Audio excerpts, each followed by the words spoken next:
All right. Hey guys, how's it going? So, we have the Second Amendment of the United States Constitution, a well-regulated militia, being necessary to the security of a free state. The right of the people to keep and bear arms shall not be infringed. That's like the most specific thing there possibly could be, isn't it? It means if there were to even be a scintilla of gun control, it would be repugnant.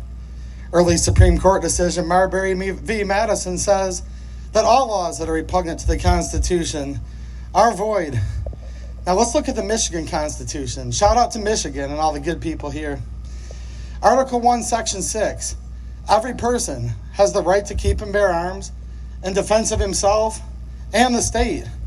That's pretty darn clear too. Notice I didn't say hunting anywhere, or recreation, or collecting, which those are all very fine hobbies, obviously. Now, I love the whole Bill of Rights, but the Second Amendment was put there not for if, but for when they come for all the rest. They're coming for the First Amendment. They're coming for your right to privacy. You could go to prison right now in this country and in this state of Michigan for misgendering somebody.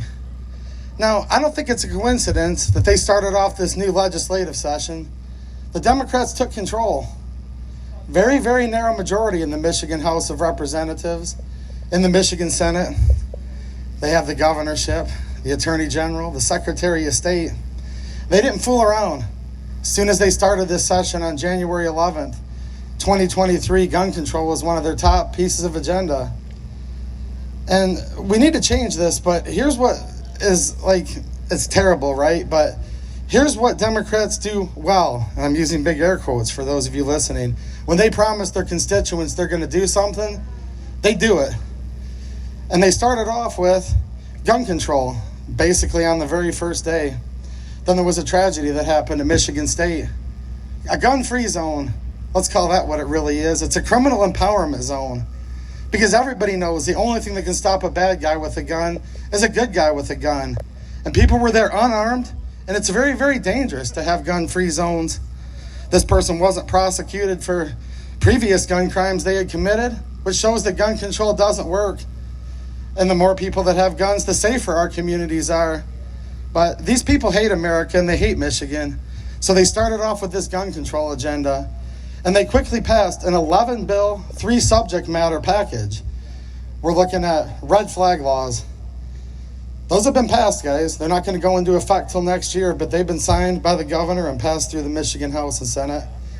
This is probably the worst because it not only violates the Second Amendment, but the Fourth and Fifth, the whole Bill of Rights, and 14th Amendment. It wouldn't even be possible to have a law like this in Michigan or the United States of America, but here we are.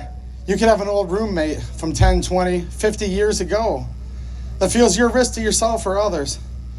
They can red flag you. The cops will come to your house. I did an interview and a video with my friend Representative Bob Bazat. He's a patriotic Second Amendment supporting rep in Livingston County. And he's a longtime sheriff, and he said, that's one of his worst fears is what's going to happen? The police just come to your house? You don't even know, because it's not like a normal criminal trial. No, it's called an ex parte hearing, meaning they say take the guns first, then due process. That's a joke. That's no due process at all.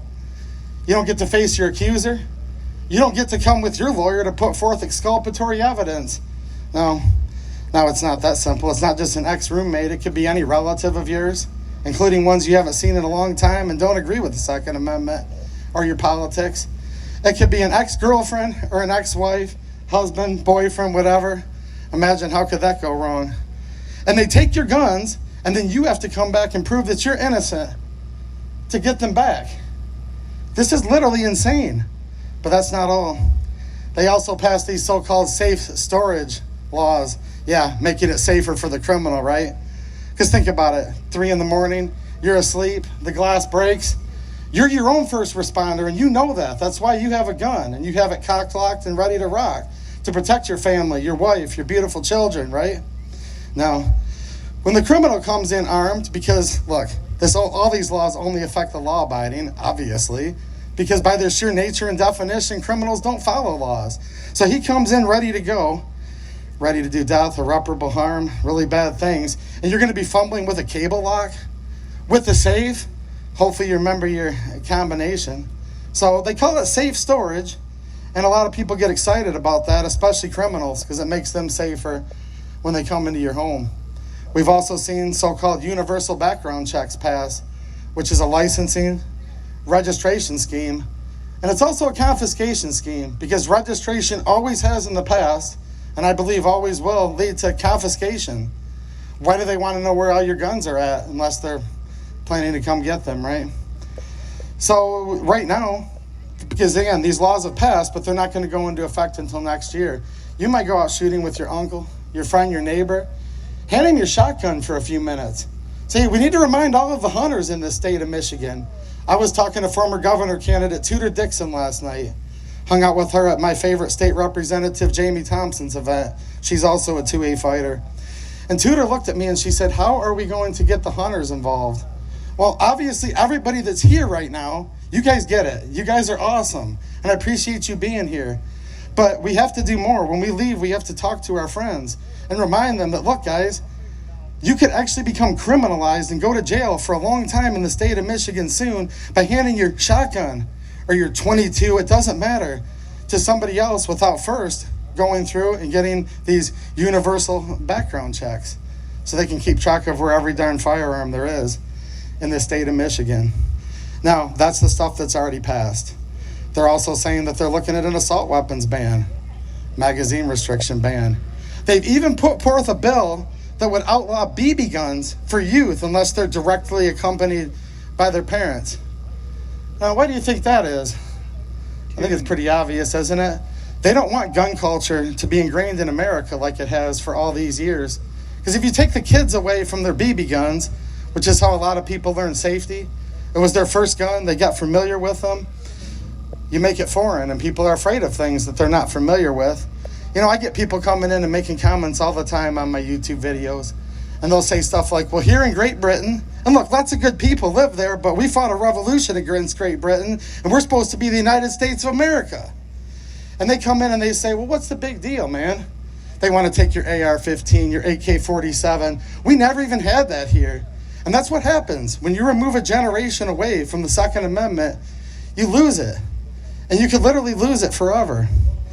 Now, there's a lot of doom and gloom. They want to restrict where you can vote. If you choose to exercise your right to keep and bear arms, you wouldn't be able to have a gun within a certain distance of a polling station. These remote polling places, it could be in a shopping center. Yeah, a lot of this is a trap to try to criminalize good people. There's so many, I don't want to bore you guys, but I've done tons of videos on my YouTube channel. It's 2A EDU. I'm also on Rumble, Locals, all the other places. But there's a lot. And they keep saying, we're just getting started. Now, it's doom and gloom right now in Michigan in so many ways, but I want to give you guys a little bit of encouragement.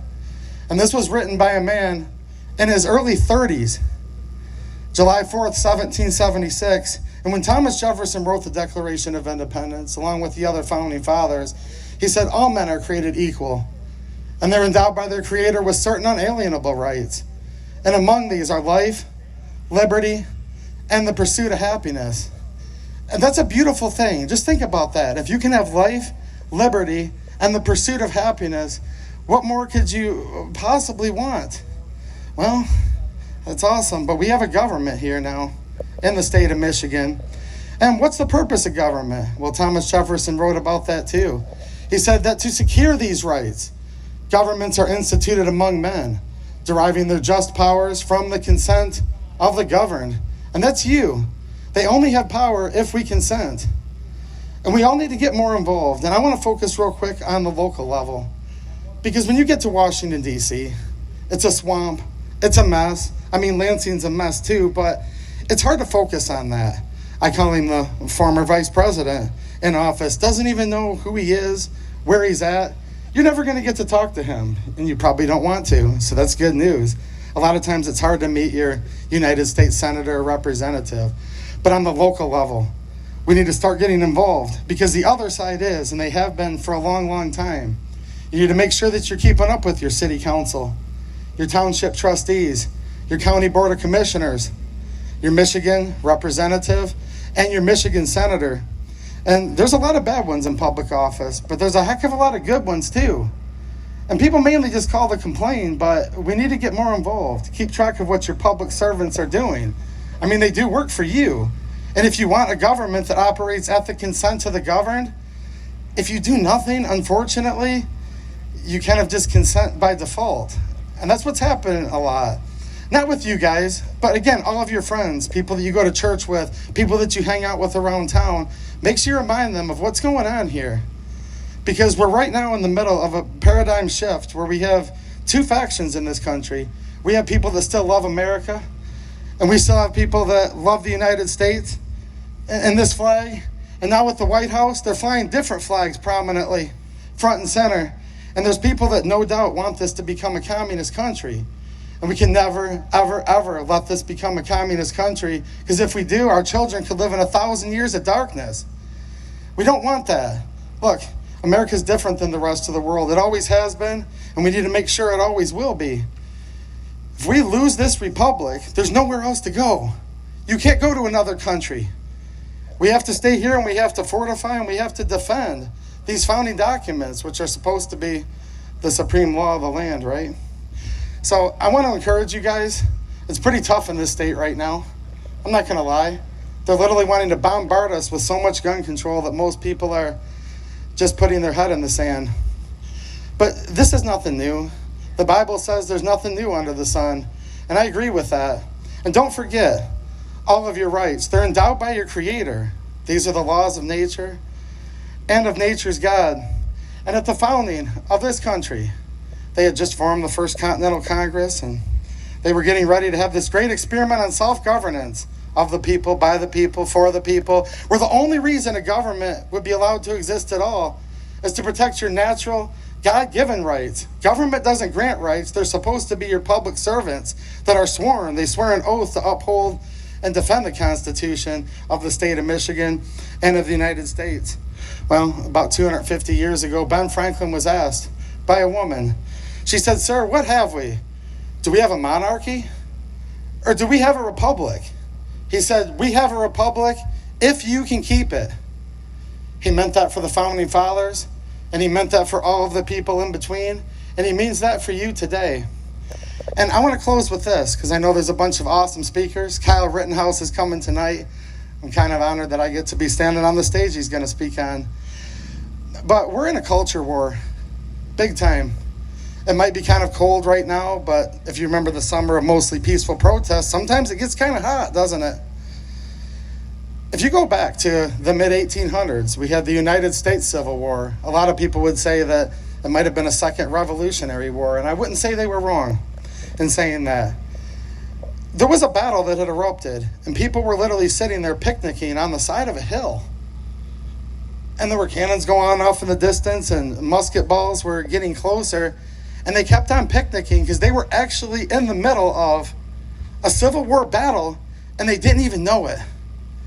And I think that's what's going on right now with this culture war. So many people in Michigan, good people in their own right, are either just sitting there being willfully ignorant or just ignoring it and not taking that extra effort to talk to their friends and their family and their elected public servants. And it all boils down to one thing, and that's all that ever has been and all that ever will be. This is a battle of good versus evil. Evil always has prevailed. In Michigan, it's prevailing way too much right now. And evil always will prevail when good men do nothing. So we have to do something. We have to be encouraged. We have a lot to lose, and we need a lot of winning coming up here because we are in trouble. So I encourage all of you, and remember, your rights come from God, not government. And the Second Amendment says shall not be infringed, and that's what it means. All right, guys, thank you. Yeah. Thank you. Oh, yeah.